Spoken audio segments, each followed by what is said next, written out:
Didonggo na si Boss Rodel. Atong kanon og daghan ba ni siya kuha.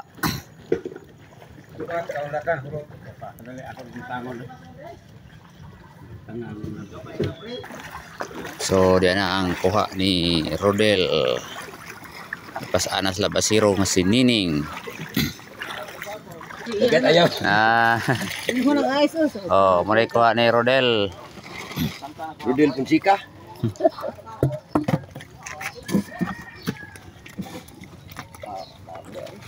Da pala siya undak kon paghapon. Wa magda okay mo. Daghan-daghan. Oh, Si Rodel ay dagan kay si Roger wa kanay kabaligya. Junjun wa. usa kilor kin Junjun. Lagi si kon oh.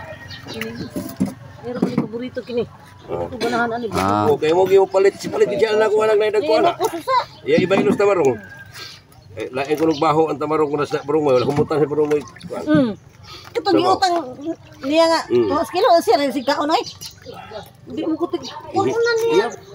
Gilang ko na no nang. nagpaon man din ani. Ha? Ay, pagbili na mo gamay kay maglibot ko unyag barongoy. Barongoy na inyo isuwa ay na tamarong. Ito na nay. Oh, gani. Pila ka kilo? Daghan ay. Upat ka kilo to. Upat yun eh. Upat. Upat ka kilo. Siya ra gyud nakadaghan-daghan. Upat ra ni oy. Oh. Upat. Upat ka kilo ang kuha ni Rodel. Upat utusan na 5. 5 rin ba?